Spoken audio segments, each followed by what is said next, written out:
Hey, I want to welcome everyone. This is Forrest with Preparedness. Just keep telling us where you're from in the box over there. I see that Friday's in the house. I see my sister's in the house, Casey, Robert. We'll wait just a few minutes. I got a couple more things to do here.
Keep telling us where you're from. Cape Cod, Gary. I know Gary. He's right down the road from me.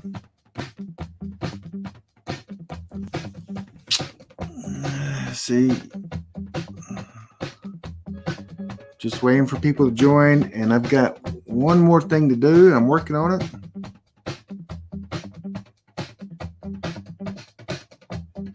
The girl fry.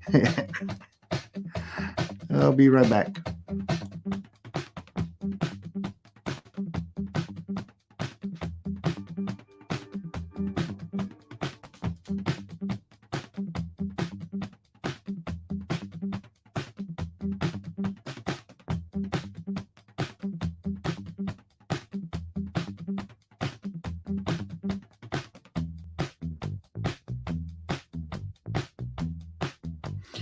Hey, I see Robert has joined us, which is, I just want Robert to know that I started on time.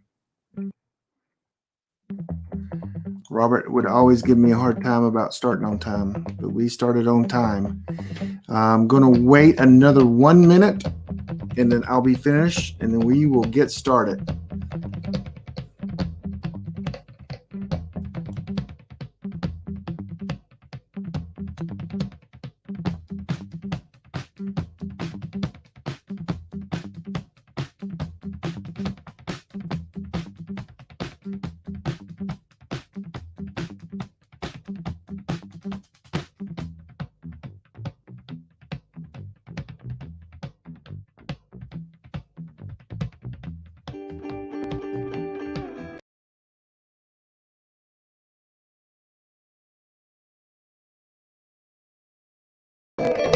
Hey, I am here. We are live. Robert is in the house, which is, oh my goodness, that's trouble. Arizona. So we will get started this evening. Couple things change because we actually have no class, but I probably got 40 or 50 questions. I narrowed them down to 27, I think. And then I'll definitely take some from the chat as well. This is some questions and answers, mostly from the class, but I got more questions.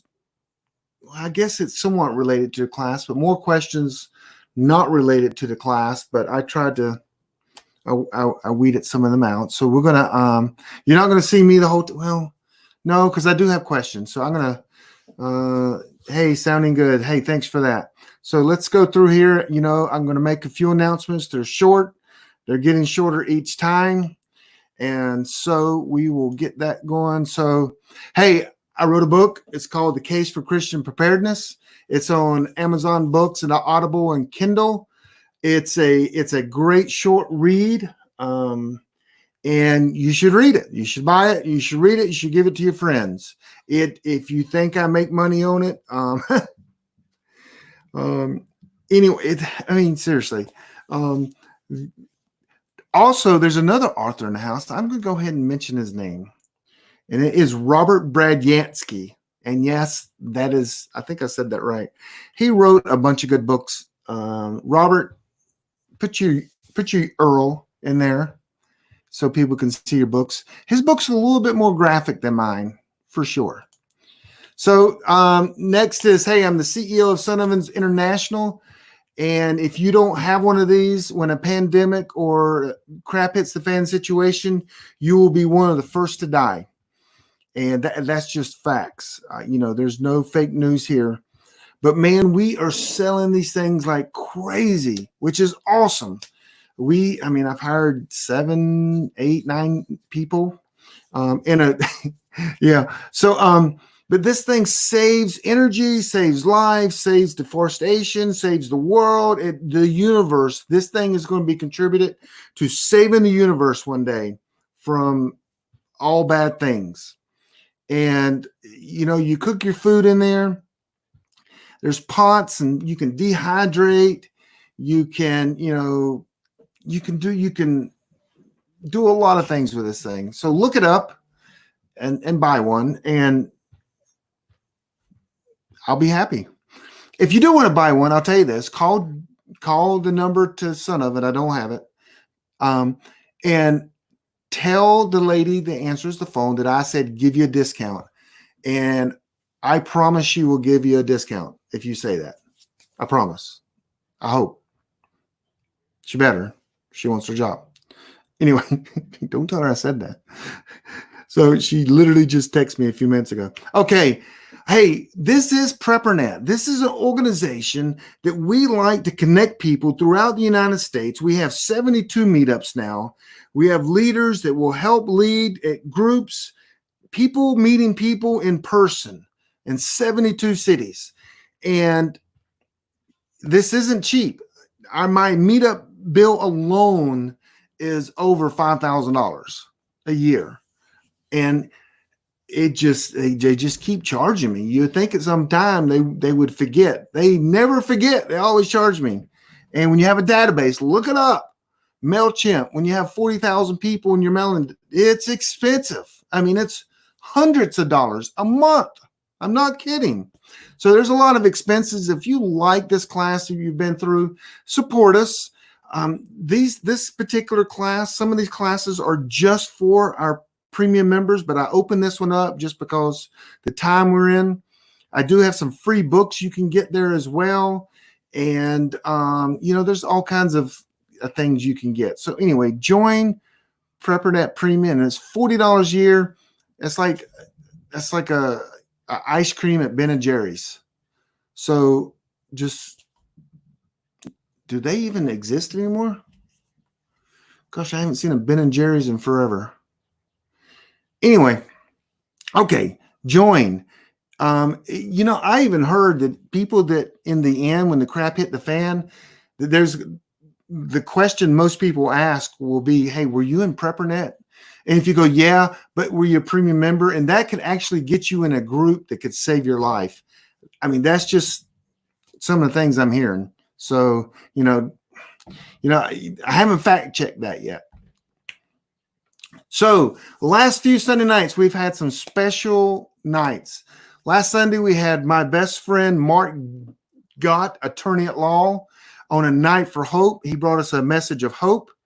The night, and these are all on YouTube, by the way. That was Mark Gott on the Night of Hope last Sunday. The Sunday before, well, not the Sunday before that, but one of the Sundays, we did internet privacy and security. If you're working from home, check that out. We also did one on survival groups. Check that one out. And then we also did one on how to start a garden from nothing. Check them out. They're there. I'm going to leave them there. This class will disappear. Redoing a little bit of the class, but yes. So okay. Whoa. So I don't have a funny video for you tonight, and that is on purpose. I am so sorry. I know some of you guys are going to absolutely kill me, but I don't have a funny video. I have a serious video, and it is a documentary that I'm going to be in. They came to my house. They put makeup on me. They had lights everywhere, and they interviewed me. And, it took like all day long. And so I'm going to be in this documentary, and I'm going to show it to you. Okay. It is coming out very, very soon. But the sad thing is, I am not in the promos. You would think that they would put the most, well, okay, I'm not the most important. You can see some of the names in there. They're a little bit bigger than my name. Okay, I'm not a congressman. I am not the ex-CIA or FBI leaders, but it's a video. I just wanted to show you guys because to be on the watch for it. I think it's going to become like a Netflix series or Amazon or Fox. We don't know yet. It's going to be bigger than Tiger King. It's going to be big. I mean, Tiger King, move over. They'll probably just drop that series altogether once they see this. So a good friend of mine did this, and we're going to watch it together. Hope you don't mind. This is actually David Womack is the producer of this. This is an older one because I like it better than maybe the new one. So he's done several. But you can go to blackskyevent.com, find out more information. But let's play it, and you can. It's really cool. He does a good job. Are we winning or losing? Sir, this is a battle that is going to be going on for many years. We're still so all these people are in this documentary, by the way. My question: are we winning or losing? One of these three things will happen.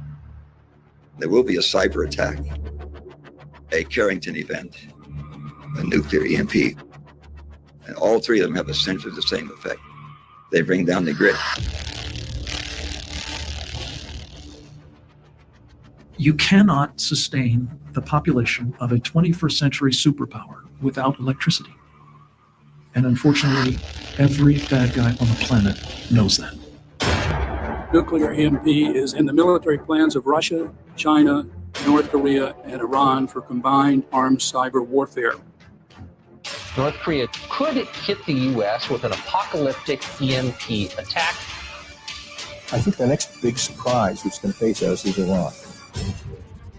EMP are one of many threats the electric sector must confront. A cyber attack aimed at disrupting electric service would be relatively cheaper and easier weapon to deploy. The private sector is on the front lines of this battle, and very few companies went into business thinking they had to defend themselves against foreign militaries. We're not only going to be dealing with nation states, but we're going to be dealing with groups, with individuals, when we're dealing with a capability that is relatively inexpensive and so easy to acquire. That makes this really problematic. We know Mother Nature is going to do an EMP laydown in due course. You might have heard word of a solar flare headed our way. A big enough flare hitting Earth at the wrong spot could cripple power grids and communications. These things happen roughly every 100 years. Well, we're about 160 years overdue. It's coming, folks.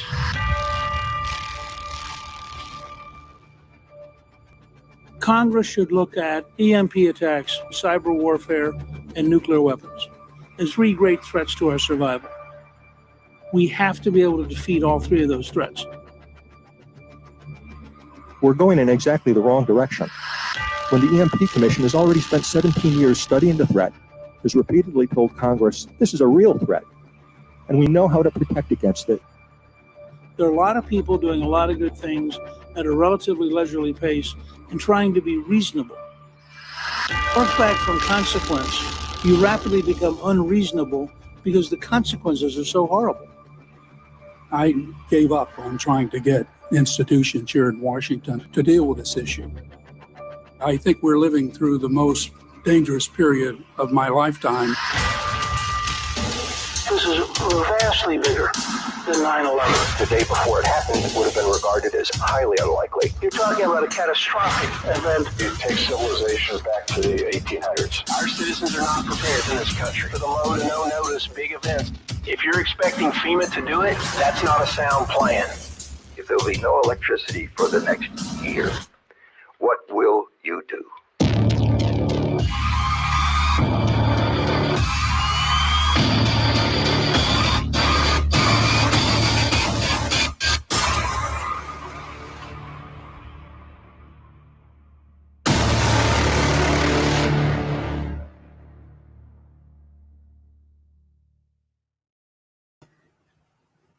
Sweet. Coming soon. Awesome.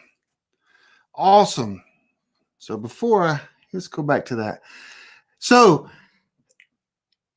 it's like a 7-part series, and they literally asked me 100. I mean, it was question after question. I'm excited. I'll probably be cut down to like nothing, but he tells me not. He's a good friend. But I mean, look, Newt Gingrich in there. But Rubio's in there. Wosley and the former FBI director. Let's see, Arthur Bradley's in there. My good friend Jonathan Hollerman's in there. It's going to be awesome. I can't wait for it to come out. I have not seen the entire thing yet, so I've only seen clips, and we're going to have a viewing party. But anyway, I'm excited. That's coming, guys. Look for that. The Black Sky event. You know, there's EMP, there's CME. And then there's also cyber attacks. And then there's physical attacks. So anyway, we are going to move on. So wanted to tell you guys, one of our sponsors is Alert USA. Actually, this is one of the questions. Oh, okay. Here's how you get to it. Preppernet.com/alertsusa. The best alert system you can buy. It helps Preppernet out. I forgot I even had this slide in there. But because it's one of the questions. And that I have that I got because someone couldn't find it. So Alerts USA is preppernet.com. It texts you when there's events going on, information that you get before anyone else gives you a head start. And that's why I love Alerts USA. And I actually just spoke to him at like midnight. I called him. He texted me. I called him at like midnight. It's 11 o'clock his time. It was midnight my time. We ended up talking for an hour, Steve. So about everything that's going on. So that's Alert USA Legacy. You guys, if you want to buy Legacy, that I forgot that was from my last presentation, and because people, it was open to the public, but now you cannot get to this link unless you have a basic membership. That's because of I wasn't supposed to open it up to the public, and someone told on me. I'm not lying. And so because they have a suggested retail price, and I am about 25% below that. So someone told that I had it for sale. I am not kidding. And I have a great relationship with them. And I just hit a button and it moved it back to, you have to have a basic membership, and that's legal the way I'm doing it. So anyway, I opened it up for the class, not thinking, and got in trouble. Someone told me. I hope you find them and just well, anyway. So it is under the basic. To get that is 25% lower than, roughly 25% lower than you can buy anywhere else. Period. That's because I it's the way I do it. And you compare, check them out, have at it. So there's a link up there too. You don't need that link. So this class is Intro Preparedness, Step-by-Step Plan, class number 7. And it's really nothing but questions and answers. I got 27 asked for questions. I asked, and then, and I got a bunch. I picked a few. We'll go through them, and then I'll save your question. We may have some moderators in there. I know Cowboy can answer questions, but just save your questions at the end, and we'll take your questions live as well. So these are some that you guys mailed in, and some of them I'm going to ask them. I try to give people credit when I could. So anyway, at least, without, anyway, you'll see. And so this is the last class. If you need to go back to 1, 2, 3, 4, 5, 6, 6, it's online. I'm going to probably leave all these up for, I'm going to say next weekend, not this weekend, next weekend. I'm going to probably take them all down because, again, this is a class I usually charge for. And the actual one I charge for is a little bit more in depth. And it's more than the things I cover. So anyway, next. Yeah. So we did cover, purchasing, training, mindset, and groups, but that's the class. I left that in there. You can tell I was more focused on the questions. So I'm going to go through these questions. There's 27, I think. I'm going to answer them. You guys can chat about them in the chat room. I'm sure I have a few moderators in there that can help. I know Tasha is in there. Don't you ever sleep. That's my, I think that's my, yeah, that is.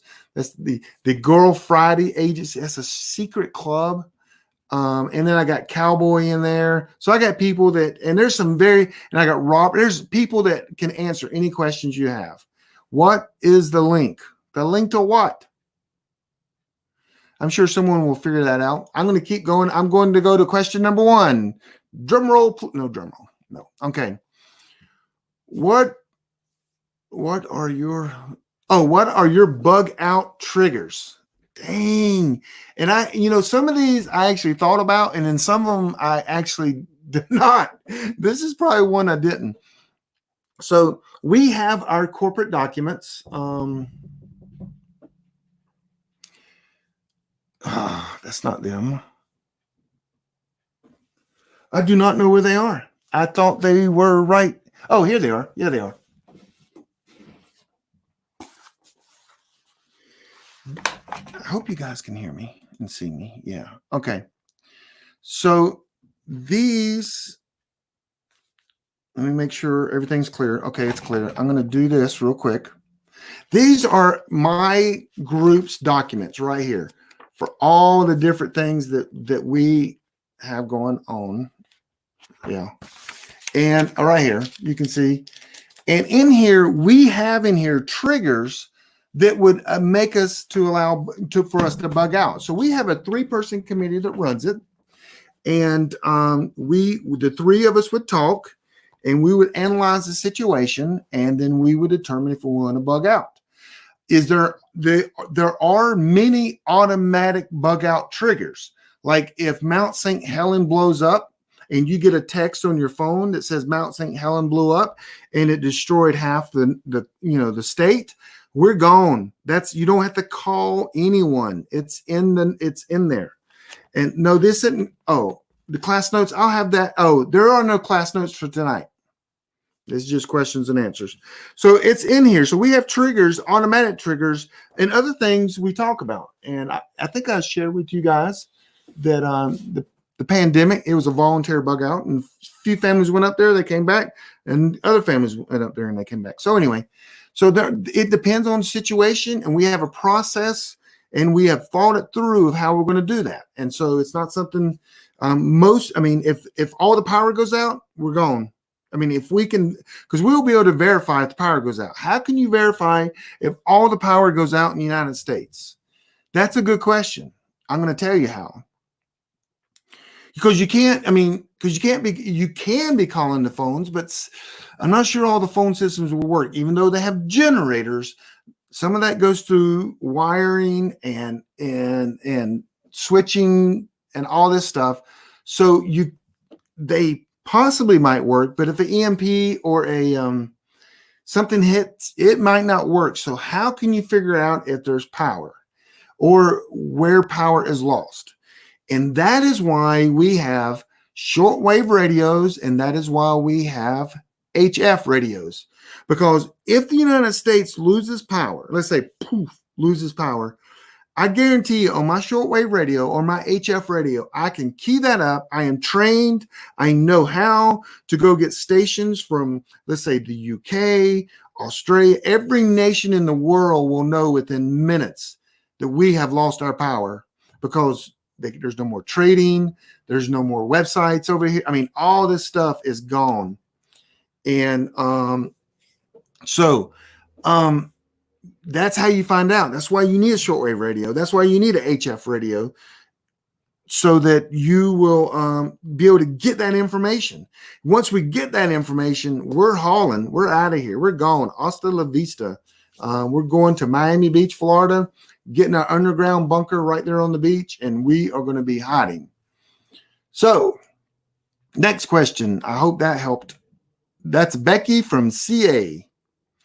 And some of these, I don't think I reveal people's real name. Okay, next one is, where do you keep your bug out bag? Oh, Tom for prepping in Georgia. Okay, actually, Tom, I've got several bug out bags.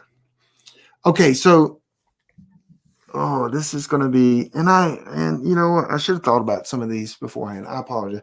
So I have a system. I have like a 5-part system. And I know other people that do this as well. And I know I know Joe's kind of one of them. So I have an everyday carry, things that are on me: gun, mag, flashlight, multi-tool, wallet, security belt kind of thing, or that I hide stuff in. I've got things I carry every single day. Then I have like an everyday carry bag that I put on my shoulders, like a small duffel bag. And it has my things for my everyday carry bag. That means if I'm just going to work, going to Starbucks to do some work, I got things in that. And then I have a get home bag, and it's always in my car. And then I have a bug out bag. But my bag system is my EDC goes with me. My everyday carry bag, in a sense, I used to be able to just kind of grab it and put it inside my other bag, but I can't now. But so my get home bag goes inside my bug out bag, and then I carry my bug out bag. So some of that stuff is multi-used, and so it's a system. So one builds on the other, and so I keep my bug out bag. Usually, I hardly ever carry my bug out bag with me unless I'm traveling, and then I will carry it. Normally, I will keep it somewhere in the house. And then the other bags I'm actually kind of using every day. So anyway, Not sure if that helps. I'm not sure. I mean, I've seen people hang them up in like their laundry room or whatever. Mine's not that. I mean, it's not organized where I hang it up and have an outline of my bug out bag on the wall. No, it's literally just laying on the floor right now because I was going through it the other night. So I know where it is, though. I can get to it in 20 seconds. I mean, not from here, but anyway. I hope that helps. So, but I don't carry it in my car. Some people would carry it in their car. That's what a get home bag is for. Because I'm also worried about people stealing stuff out of my car. So I don't want to carry everything in my car. I just want enough to get home. Next question. How confident are you in your ability to purify drinking water? How many ways can you do it? Oh, is this Tom for prepping again? Yeah, I forgot he did ask 2 questions. Yeah. So that's more about me. I don't even know why I put this, but I will say this. I think I've counted one time. I don't know. There's many ways you can just purify water. Gosh, I'm not going to answer that. I forgot. I just put these in blindly, guys. Some of them, as you can tell. There's Clorox. There's the tablets. There's purification. There's cellular water filters right back here. You can build a purifier in a bottle in the woods with grass and sand and rocks and a t-shirt. You can what's that? It's called an Egyptian well, I think it's called. I used to teach all these. So you find a body of water and you dig a hole 3 feet from the body of water, and you got to go down below the body of water, and the water and make sure the animals don't poop and pee there. So you should be able to have to move things to get to it. And you dig a hole, and the water will go through the ground, filter, and puddle up in the bottom of that hole, and you can drink it. It's somewhat safe. You can use a bottle of water, throw it out in the sun, let the sun, the ultraviolet lights hit it. You can do grass, take your shirt off, and on grass, get the the dew off the ground, squeeze it, drinking. You could put a trash bag. One of the things I told you, first class. You put it over like green branches, let it stay in the sun. It will, it will sweat and the water will come down. You can drink that. There's many ways to get water. Many ways to get water. You can go to a faucet and turn it. And that's one of the things I have in my bug out bag is a key that has and it's for them industrial park water faucets. You can buy them for like $5 on Amazon. So if you need water, go to there and I guess you can take a multi-tool as well. But anyway, let's go to the next question. How much water should I have stored and how can I store it? Okay. So water is one of the hardest things to store just because it's heavy and takes up a lot of room. And so if you can imagine, if you need, in desperate situations, let's say that you only need a gallon a day.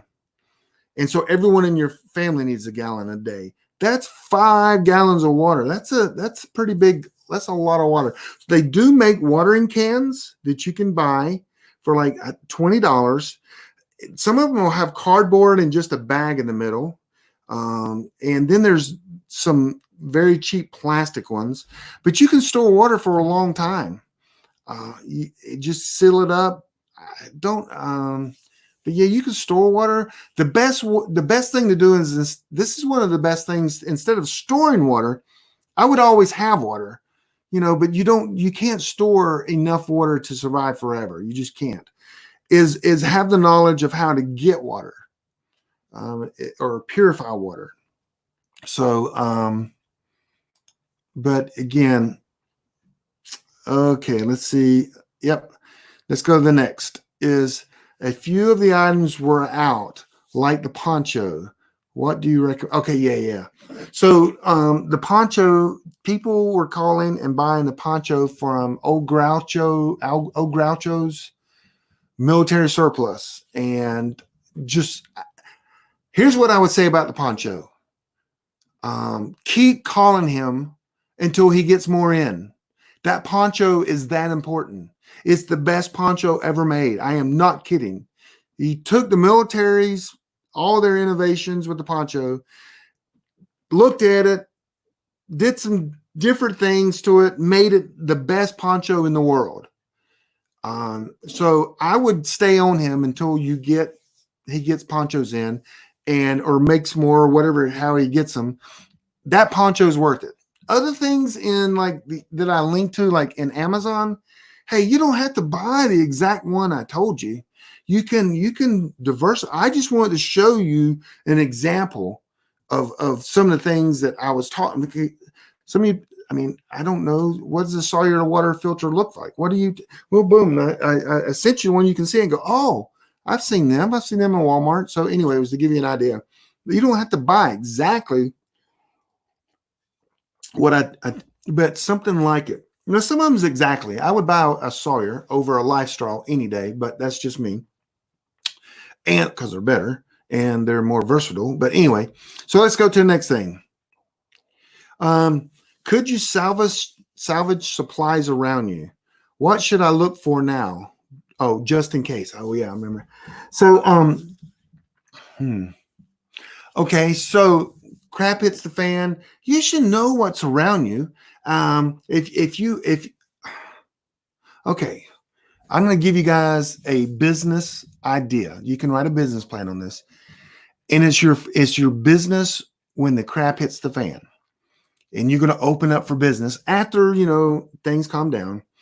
But as soon as something happens, go out. I mean, cars have some amazing things. So people, if they run out of gas, they kind of leave their car there. Or there'd be abandoned cars because the electronics doesn't work anymore.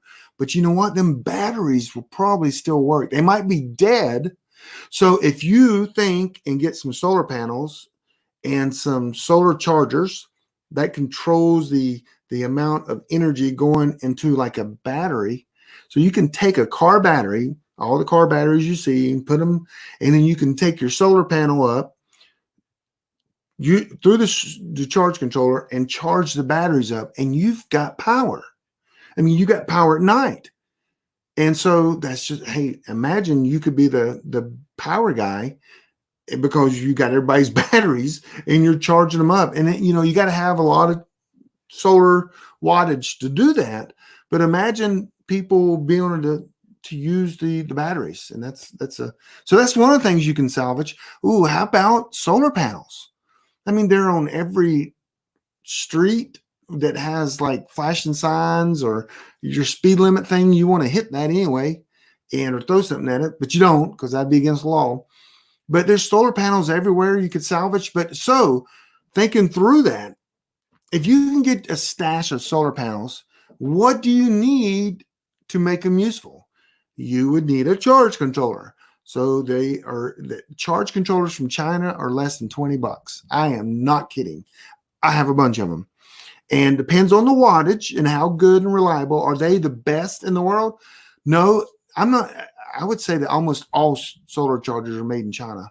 So I know we're on an American thing, which I'm all for, but I doubt any solar charger is actually made in America. I could be wrong, but economics just tells me there's probably not. So anyway, so if you have solar panels, you can salvage them. You need charge control and you need wire.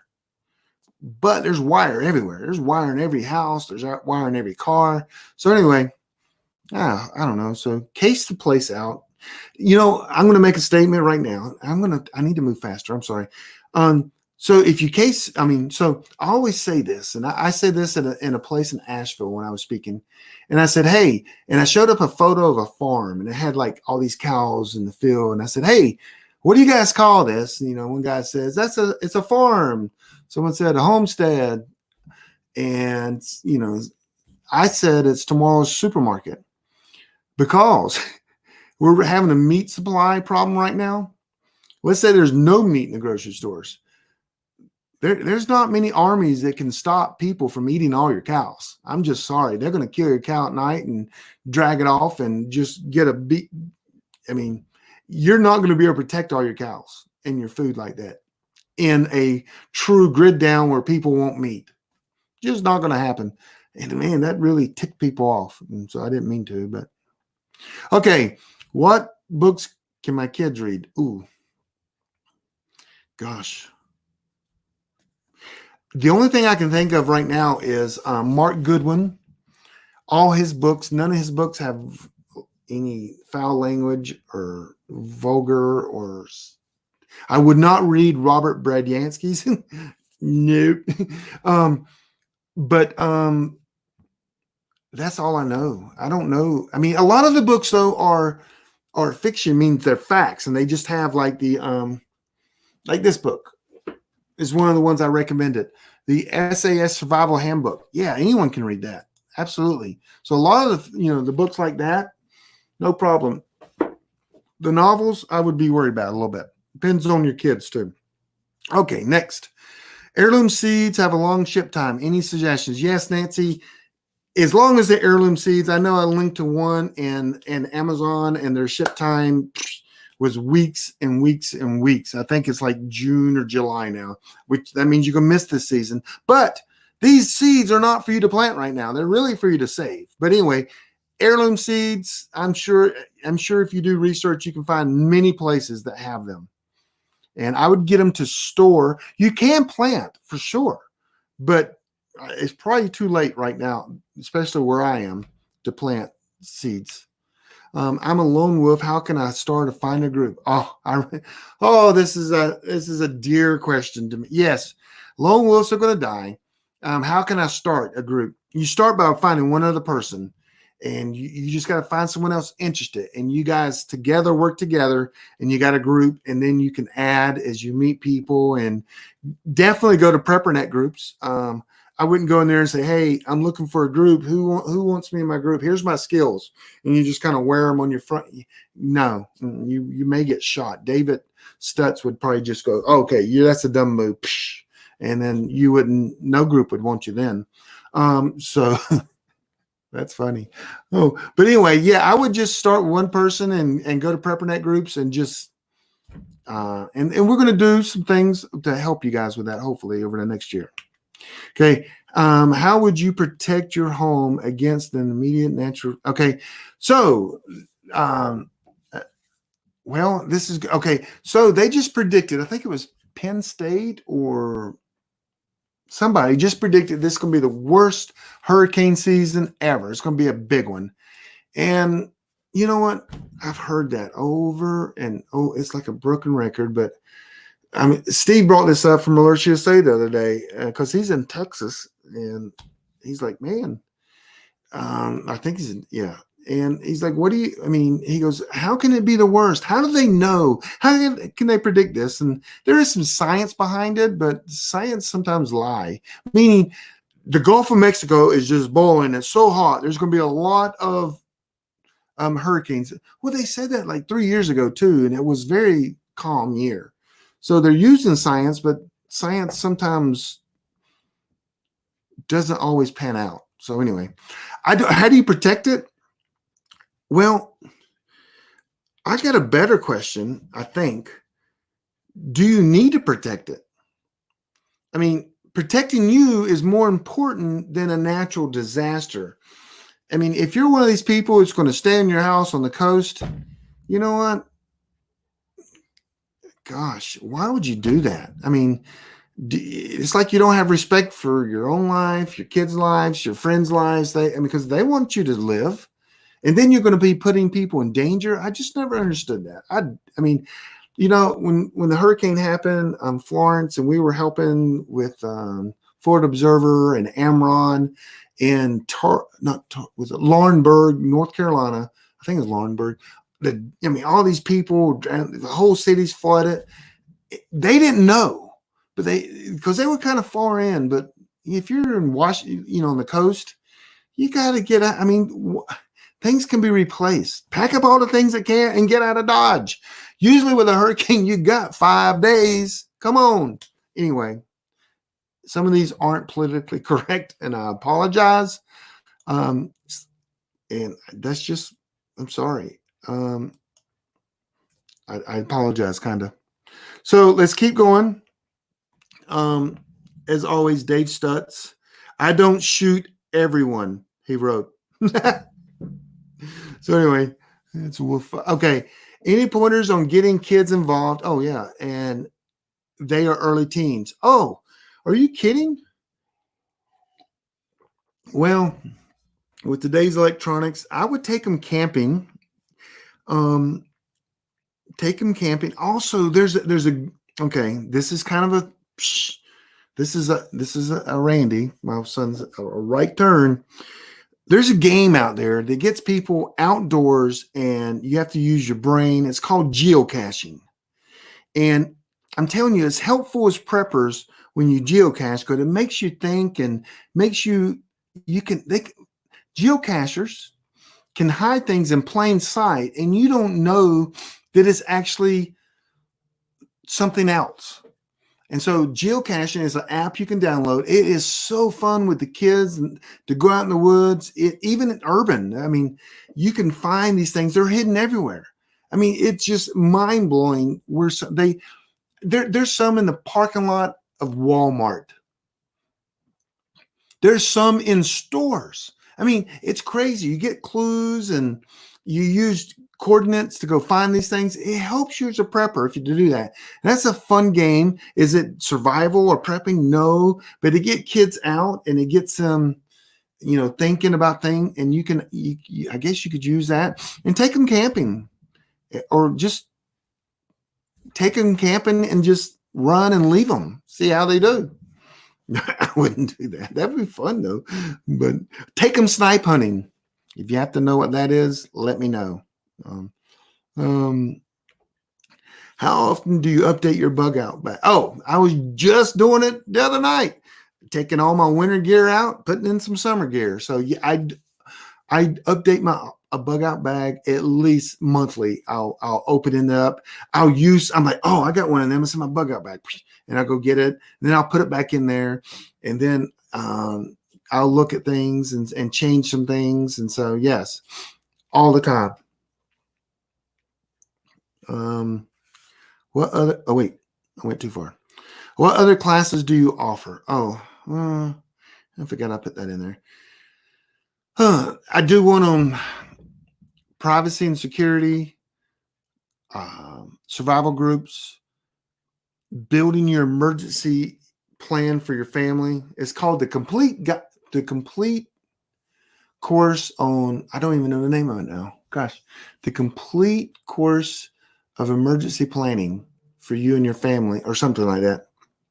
So anyway, I think I got 5 classes and this was just one of them that I put together. And this one was from a book. Anyway, they will be, I will be releasing them. Just stay tuned to Preppernet. And if you want to do them, fine. If you don't, fine.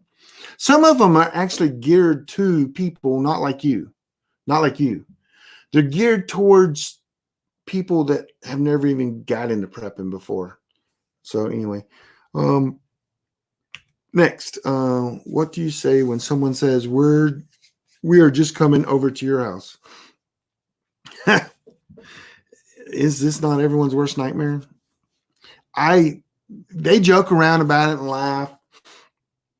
And I usually look at them dead serious. And I said, that's why I have guns. Because if you come to my house and you think you're going to take my kids' food, I will shoot you. I'll tell you what, when you do that right there, the smile on their face goes away. And just stare at them. It doesn't mean you're saying, I don't want to be your friend anymore.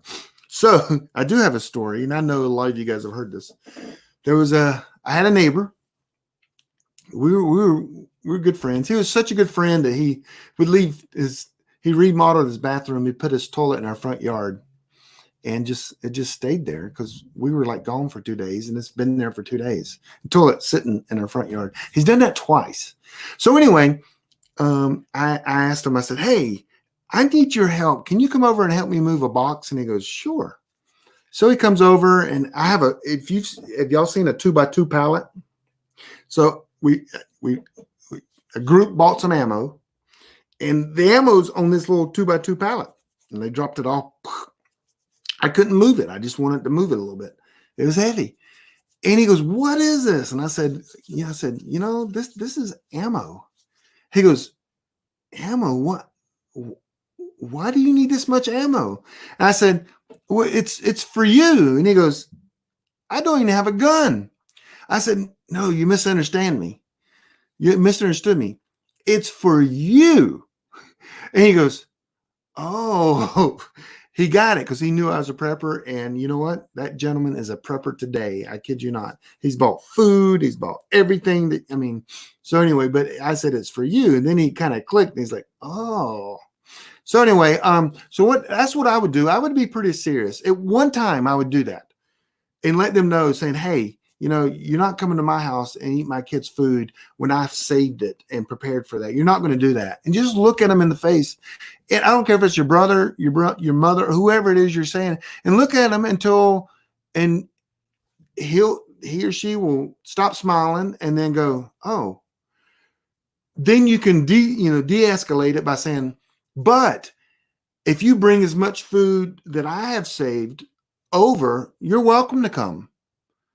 And then that's a trigger question for them. They go, "Well, how much is that?" And then you can start talking. See, it takes it from, "Hey, we're going to go to your house," to, "Oh, you're going to shoot me if I come to your house? Oh, but if I bring enough food, I can come to your house." Well, that makes sense. Then could trigger things. I'm going to just check the chat room real quick.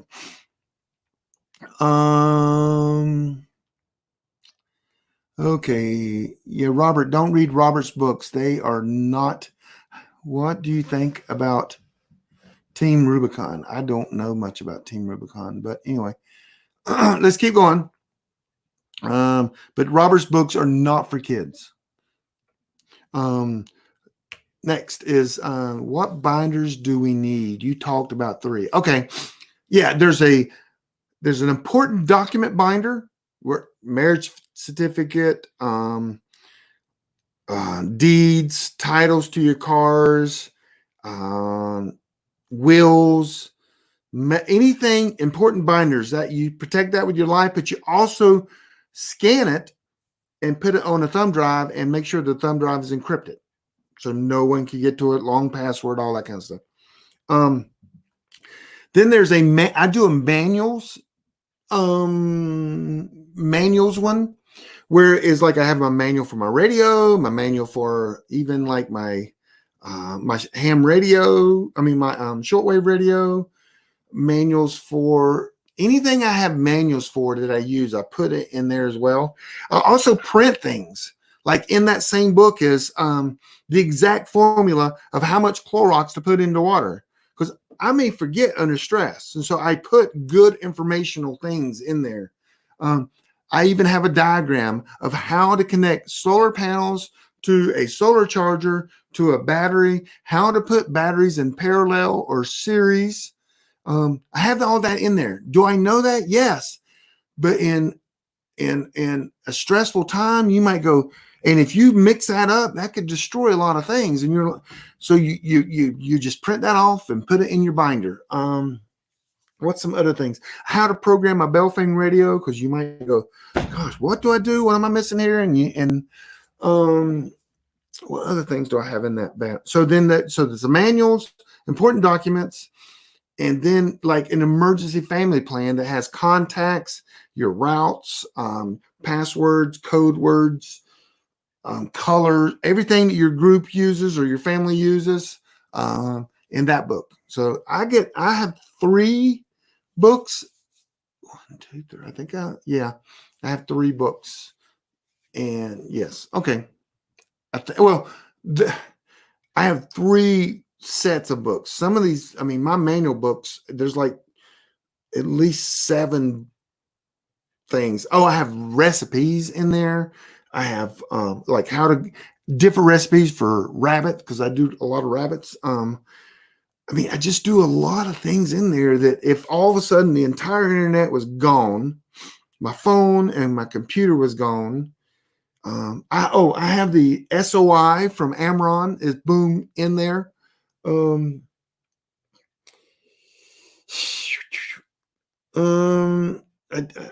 Well, I see, but I have a lot of different things in there. Anything you think you can need, you can't go on the internet, and you just want to know. Oh, I also had the recipe to do the pool shock. How much? I mean, all that kind of stuff. So anyway, next. Groups seem impossible. I agree that it's your most important prep, but how do we get family members involved? You know, Kevin, Kev, I'm sorry, not Kevin, Kev, that is $1 million question. I'm not exactly sure. I think it seems like this would be easier now, folks, when the pandemic. So if you were prepared, just think, if you were prepared like I was, and all of a sudden the pandemic hits, like it did, everyone in my family are like texting me, what do you do? What do we do? What do we do? My mom, my sister, my brother, they all became preppers overnight, and they all came to me for information. And all of a sudden, they have started thinking that way. I had my mom like a little care package in like the first week in February before pandemic was even mentioned on the TV. And so also my wife's side of the family, they have all kind of gotten in and have done things and started thinking things. So now is the time, people. Talk to your family, sit them down, or say, hey, gosh, if you weren't prepared, then you could go in there and go, you could say, hey, you know, we weren't prepared for this. Don't you think we should prepare? You know, because if there's a second outbreak, maybe we should do a couple of things right now to get ready. There's going to be a meat shortage. Maybe we should get a little extra meat. Don't tell anyone. I mean, because you don't want everybody going to go get meat. But anyway, Trump's going to handle that. He's going to help us all. No, I'm kidding. But anyway, now's a good time. Go talk to your family members. Get it started now.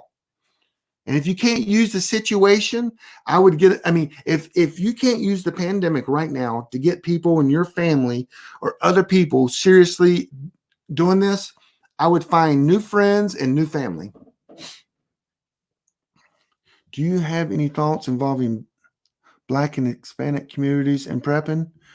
Helpful things to do? I'll be honest with you, I wouldn't think there's any difference. The pandemic hits everyone the same way. I think you use the same tools, you buy the same things, and you know, this pandemic, if you noticed, it has actually hurt or hit the African American community more than anyone else, more than Hispanics, more than the white. The Surgeon General got in trouble for saying some things about that. But now's the time to say that, hey, we need to be prepared. I mean, that's why I did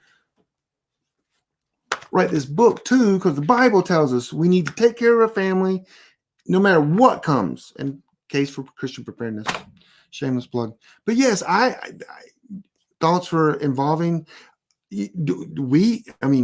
our group is kind of diverse. In my survival group, we have yeah, it definitely is. So but I think that's what you're asking. So let's go to the next question. And I'm almost out of questions, guys. I think. What are you prepping for? Oh yeah, I am prepping for anything. I'm prepping for a job loss. I am prepping for power grid out. I prep for everything, and it's hard. That's the hardest thing to do. If you're in Florida, prep first for like a hurricane. That makes sense because that's the most likely thing that's going to hit you. What's the most likely thing going to hit me? It would probably be, I don't know, I'm the CEO of the company. Well, I still could get fired, job loss, some health issues, financial, I can't control, pandemic. I mean, so I prep for a little bit of everything, but I've been doing this a while. So pick a thing. And I would start with a job loss or like a hurricane. That's where I would start. And then go from there, build on that. Because things for a hurricane will translate to a few other situations as well. But you can't start preparing for a total grid down next week. You just don't have time and probably the knowledge or any of the the skills you will need. How do I forgot? I mean, how do we prepare for everything? That takes time. Mia, that just takes time. Sorry. It takes skills. It takes this entire class, all the knowledge, all the things, and just go. You just can't. I would do a few things at a time. That's why I did this class over a year. I mean, in the book, it's over a year. I actually did it in 6 weeks, but on here. But how far should your bug out location be away? How many people should you have in your group? Okay, bug out location. I have a different mindset than a lot of people on this. There's only 2 events that will happen where you can't drive to your bug out, and that's a EMP and a CME. I think a CME you'll still be. An EMP is the only event that you won't be able to drive to your bug out location. And I would argue that Arthur Bradley says you could still drive 80% of the cars. I did it. It's a podcast. Arthur Bradley, scientist, NASA, genius, United States expert, EMP, says that 80% of the cars are still going to work. Turn them off, turn them back on, things like that. It might not have the radio, but things should work. That's what he says, not what I said, what he said. So EMP, let's take EMP out, poof, throw it to the side. Anything else happens, you have Alerts USA that comes in on your phone. You see in your mind, hey, something's going down. I need to bug out. I'm telling you, 99.9999% of Americans have to go to work tomorrow. Let me say it this way. If a nuclear bomb hits Chicago, Detroit, Houston, and Seattle tonight, 99.999% of the people will get up tomorrow morning and go to work. Well, in a normal time, because they need that paycheck. Let's say there's no pandemic going on. They need the paycheck. They don't want to get fired. That gives us time, us preppers, us going, holy crap, we need to get out of here. That gives us time to go rent a U-Haul, to go by Lowe's, go by Sam's or Costco, on our way out, hit the steakhouse, and go to our retreat in Florida. And we can get there before everyone else. They're at work and just wondering, what should we do? I believe that. I truly believe that. It takes at least 24 to 48, 72 hours for people to go, oh. And then some of them will go, it's going to be okay. The government will take care of this. Because we are such an optimistic nation. The government it's okay. It's okay. Poor people in Chicago and Detroit and Houston and Seattle, but it's going to be okay. We can get through it. It's going to be like a 9/11, but just bigger. Dude, we're gone. I hope that helps. And I know that's kind of weird, some of the things I'm saying, but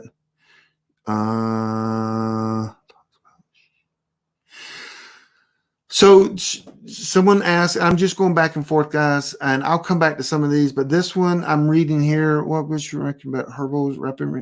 You know what? I don't know, Wanda, about books. I am going to kidnap a lady. Her name's Elemental. It's a joke, but she is on our main page on Facebook, and so there's a bunch of people that know all that stuff, and I don't know any of it.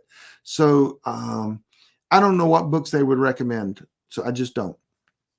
The next question here is look for alternative routes, big things, get out. I'm telling you, the only time you're going to need alternative routes to go to your bug out location is when an EMP hits. Other than that, if you're out in the first 4 hours, 6 hours, you can literally drive straight there. A financial situation, a pandemic happens slow. Nuclear bomb in all the cities I was talking about, people are going to sit there dumbfounded going, what do we do? We'll get through. I mean, I'm telling you, you'll have time. So don't make that. And I thought I saw another question here. It's scrolling a little fast there. I was going to answer it. Do you have any recommendation or thoughts on shelter boats, maybe even ocean-worthy? You know what? I'm not a big fan of that. I know at Prepper Camp, they have a guy that comes and talks about that. I'm not a big fan. I need more room than a boat can ever provide. I need my space for my family. I can't fit my entire group on a boat. And if you do that, you got to have a big boat. But unless it's just like, you can't, 10 people on a boat, you're going to go nuts. And that's not enough in your group either. Where are you going to grow food? And there's a ton of things. If your desalinization thing works, you're screwed. I'm not a big boat person. I love boats, but I just don't think it's a wise choice. I just don't. That's me personally, but there's a ton of people that will disagree with me. I know. So let's go to the next question here. You never mentioned pets in your class. What are your thoughts about pets?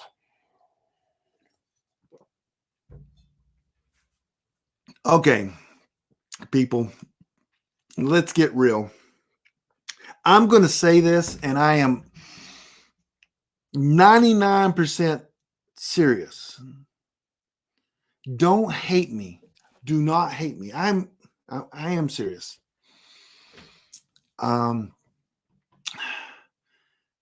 Pets are not allowed on my retreat, period. Not at all. 0. And if you think you have a dog can get you killed. If your dog barks, I already told you guys a story about my friend that bought this thousands of dollars different type of shepherd. I forgot what it was. And dogs can get, because we are hiding the first 6 months on our retreat. We don't want anyone around. We don't want anybody to know we're there. We're not planting anything. We're just going to hide. That's in a total grid down kind of thing. That's the extreme. But pets aren't allowed. They're just not, because you don't know, or you could take them, I guess, and then figure out how severe the grid down is or the situation is. Because if it's a pandemic, it might be different, I guess. I'm opening up to this a little bit without, so people won't put death threats on me. But I'm not going to say that. I'm not going to say some of the things I think. But I will say this. I will say this. And I will say this. In my webinar that I do about the end times, meaning what's going to happen in the end, according to the Bible, there's a one line in there that I say, and it is come to pass that the Bible predicted that people will become lovers of animals. Now, if you go look for a verse, it's not going to be in a verse, but you've got to use your head and reasoning with what it's, and people become a lover of animals, and the Bible predicted it. And that's why people call their pets their kids. They didn't do that 25, 30 years ago. Let's go to the next question. So I'm handicapped. How do I find a group? Okay, first of all, duh. It's not really duh. I guess it is. But okay, if you're handicapped or elderly, meaning an older person, or you have some disabilities or whatever it is, you might not be welcomed in a group unless if you have some kind of condition, you need to be the smartest person in the group. You need to read like the survival manual and know everything in there and done it and practice it. You need to know how to cook, you need to be the smartest person, that you are so valuable that all these people will work for you to keep you alive because they know that you have the brains to help them survive. That is just truth. You need to be the smartest person. So, or at least have the most knowledge. We'll say that. You need to know how to survive. You need to know how to do this. So when there's problems or situations, they go to you for the answers. And you help solve issues, or you can't. How do we move the water? I mean, we're getting tired of carrying. I mean, all this stuff, you need to have the answers.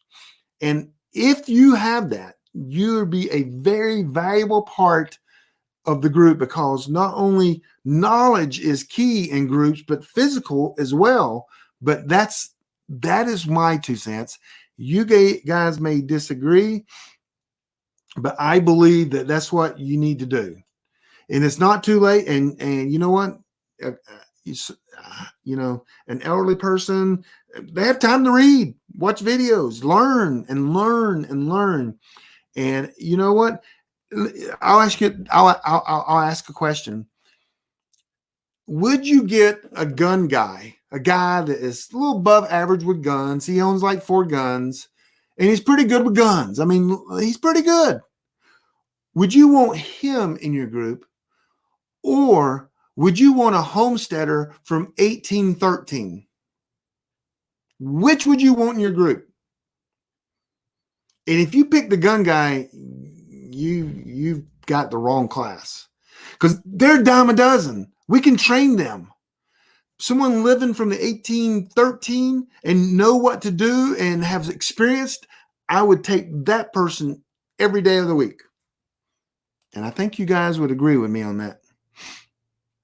So, you know, I'm going to, some of these comments, I should not have gone down the trail of pets, maybe. Okay, let's go to the next one. Gosh, this is taking so long. What do you think we should be doing to preparing for it? Everything. I'm going to go quickly. We should be doing, you should prepare for anything. Job loss, for sure. Hurricane season. Things that can really happen to you next week, the month after. Health issues. Start saving money. Start paying your bills off. That kind of thing. Next.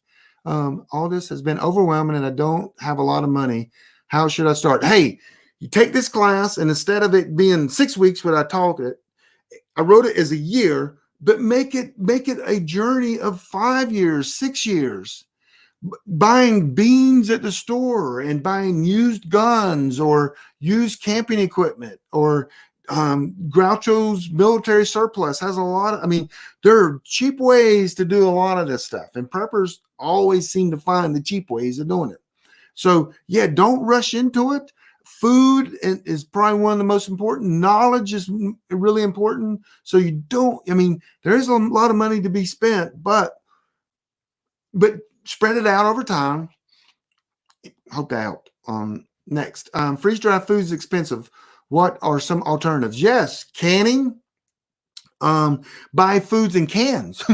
Canning, like you put in jars and stuff. Or buy ham in a can, can last years. Tuna in a can can last years. And then you bulk store a lot of the food. That, I mean, I kid you not, let me think about this. I see right now, I bought 200 pounds of rice just for friends and family if this got bad. So I didn't have to go in my supplies, because my supplies aren't here. I got 4 bags, 50-pound bags. I see they will sit right on that shelf. They could sit there for a year and still be good. But the 4 bags, they cost me around $15 a piece at US Foods. $15 a piece per bag. And so that's $15, $30, $60. I can get free buckets. I guarantee you tomorrow I could go out and get some free buckets somewhere. Or I can buy, that would take 1, 2, 3, 4, 5, 6, 7, 8 buckets, I guess, 5-gallon buckets. I could go and buy them for less than $20. Then I can get Mylar bags, and you might not even have to do Mylar bags if you're dirt poor. I would get some hand warmers from Walmart and put in the bucket, put the hand warmer in there, fill it up with rice and seal it. That thing would be good for 5 years. I guarantee it. That's 5 years of food right there. You spent 60, let's say $80. I have a sheet for a family. I think it's around 500. There's two things. One is the very minimum basics. If for one person for 1 year, it's like less than $500. If you want some spices and other things, it's like $800. So you can buy a year's worth of food for $800. It's rice and beans and lentils and, you know, it's not the best food, but come on. If it's life or death, you're going to eat it. Let's keep going. I'm not going to look in chat yet. Your thoughts on, I think this is my last question. Your thoughts on COVID-19. I'm going to say this right here. There is a film, if you can find it. YouTube takes it down. Every 15 minutes when it's posted, it's taken down. It's taken down. It's taken down. It's called Plandemic. I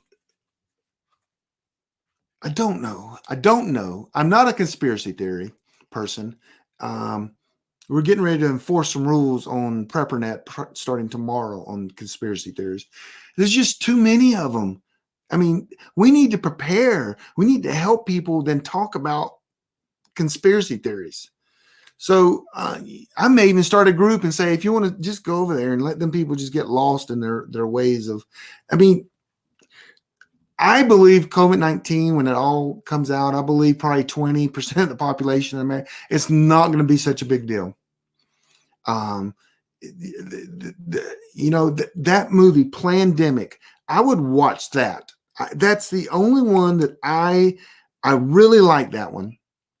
And I really trust the lady and what she's saying there. And that should give you some insight of what's going on. I'm not, I didn't vote for this pandemic, but I'm more concerned than the pandemic. I'm more concerned about our rights being infringed. When the government says that churches can't meet, that's against our constitutional right. Hundreds of thousands of people have died for that right, and we let them walk right over it. Oh, it's for the good. Bull crap. They walk right over. And I think there needs to be legal action and whatever action needs to be taken. But they have infringed on our rights. And people are turning on their graves because we're not doing or speaking up. So I don't care about the pandemic. I care about the rights. I'll tell you this. Do I mind 100, 200, 300,000 people die? I don't want them to. But if it's the rights for the 350 million, okay. If you're not free, you're dead anyway. And right now, we are not free. All I'm going to say. Okay. That's all the questions I have. So I'm going to put this up. That's where if you guys remember, that's where our books are. So anyway, I'm going to look through the chat. If you have a question, put question marks or something, and I'm going to try to answer your question. I'm going to try to go fast. I'm sorry if this is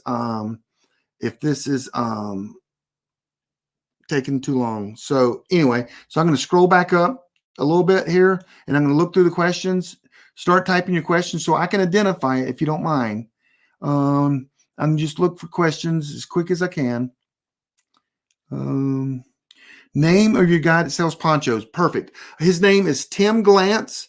And someone already answered that. Old Groucho's Military Surplus. Keep calling until they have it. That's the best poncho in the world made, period.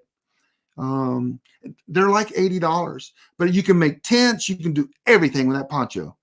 I'm glad you guys are answering some of these.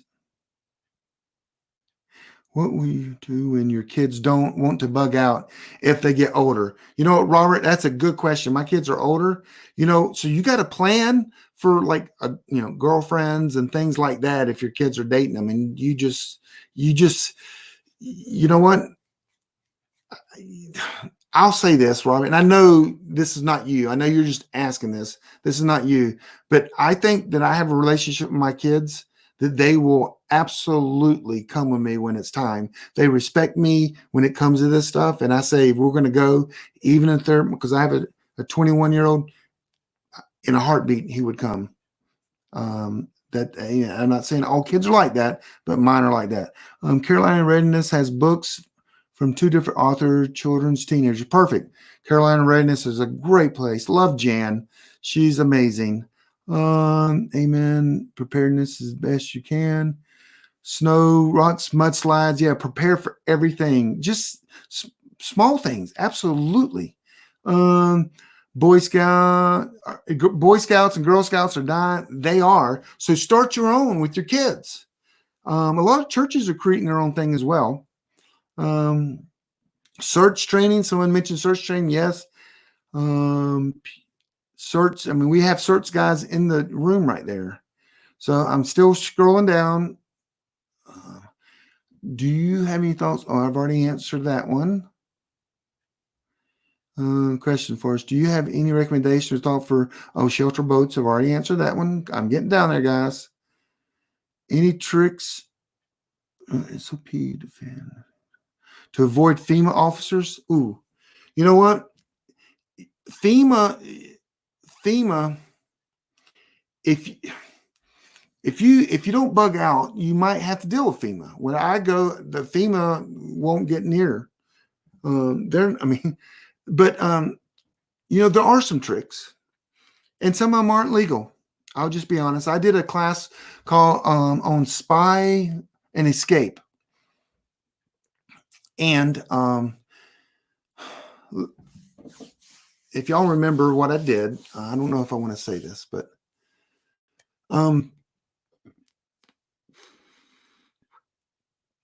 okay. I'm going to give you two things you can do and think about. Maybe I should do my spy and escape webinar. There's two things. One is you can get a press pass. Anyone can belong to the press. So you print your own credentials. You get it laminated. You wear it. You can put the one in your hat if you want to, and you have documentation of your press. That gives you a lot of advantage over just normal citizens. I'm here with the press. I'm with so-and-so news or whatever. They may just stand back, but they won't arrest you. It also could get you past lines maybe to get more information. It also could get you more information because you could go and say, hey, I'm with so-and-so press. What's going on here? And they could go, oh, you need to go see our public relations officer. He's down there. And you could actually get more information. I teach this in my spy class, so you can get your press credentials, and it's kind of easy. And then also, I'm not going to mention the other one. I'm not going to mention the other one. That's all I'm going to mention. I don't feel comfortable mentioning that on the internet. So, but there are other ways as well. How can I join or find Prepper group? So you go to a PrepperNet meeting. If there's not one, start one. That's a perfect way to start your own PrepperNet or your own group. Other than that, it is hard because it's like a marriage. It is tough. Okay. I was talking about pets here. We're getting in there. Pets. What did Tasha say? I'd rather put my pets down myself.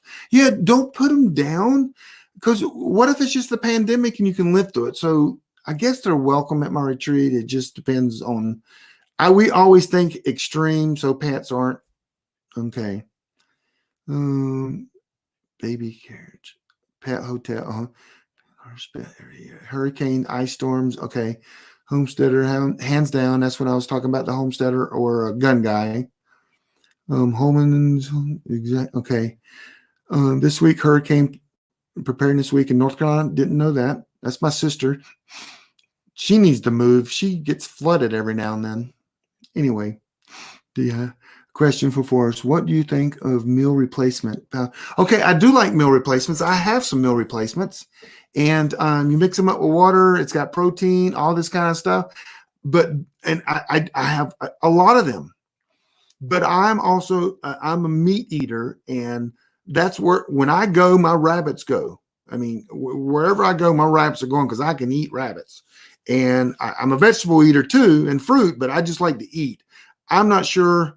I've actually done the meal replacements for 30 days, lost some weight, and I look good. No, I didn't. But anyway, so yeah, you can survive, but it's not very long term. But yes, I think I have several different brands, but one guy was in this one network marketing, and he got out of it, and he gave me, or his wife got out of it, and he gave me the box. It's called Isogenics. I mean, I don't buy them, but I got like 3-4 boxes of isogenic powder things, and they're pretty good. But I don't, that's for meal replacement. Okay. Keep going here. Question, got a dehydrator and book. Best means to store dehydrated food. I would say a Silamil thing where you there's several ways. You could put it in a jar and vacuum the air out through a Silamil. It can vacuum the air out and then tighten it up. Then you could also put them in a Mylar bag, put an oxygen pack in there, and seal it up. And then it will suck all the oxygen out. Then you can, I think you could probably freeze them as well. So anyway, I'm not an expert at that, even though I do a lot of the Mylar bags, and I do have a Silamil in a box that I see on my shelf right over there.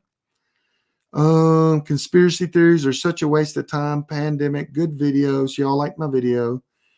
Sharon, vacuum seal. Yeah, seal. That's it. Vacuum seal. Either a mason ball. Yeah, see, right there, they're answering the questions. I love that. Okay, and I just lost my place, I think.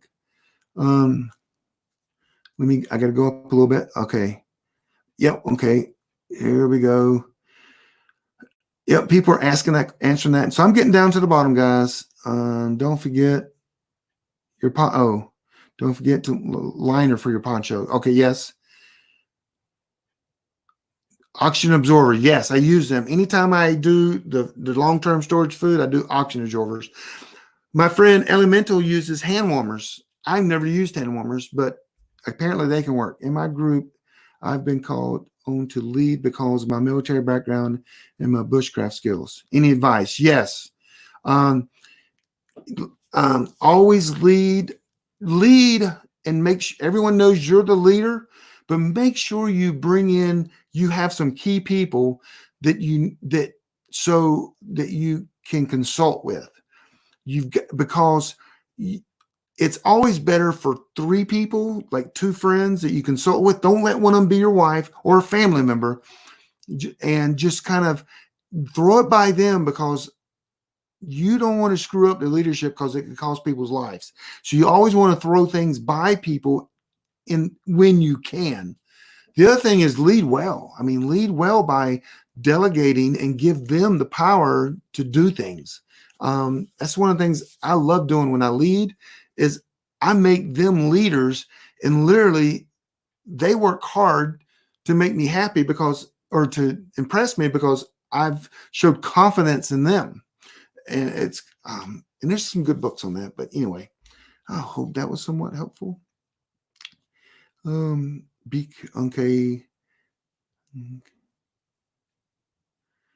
I think I'm at the bottom here. If you have questions, ask them. If not, we can be done, really. But I'm going to see if there's any.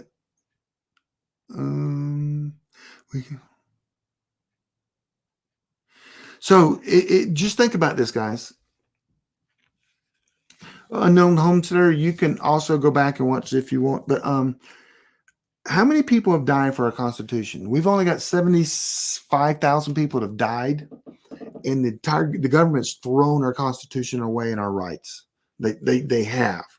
And so is it time to uprise and overthrow the government? No, I don't think so. Not at all. Period. Don't do that, because we're coming out of this. We're coming out, but you guys have money and influence. So I know in North Carolina we have a group called Open North Carolina, or Open North Carolina. Now there's 2, Open North Carolina. They are raising money right now to not only reopen North Carolina, but to go after the people that made these decisions in North Carolina. You give them money, give them money, give them money, give them money, give them money, give them money. Sure, if you want Trump or your candidate, if you give Trump $500, give reopen North Carolina $1,000. I'm just telling you that you need to support. They're going to be, hopefully every state in the union is going to be going after these people. And if you notice, you know, like or hate Trump, all his things were suggestions.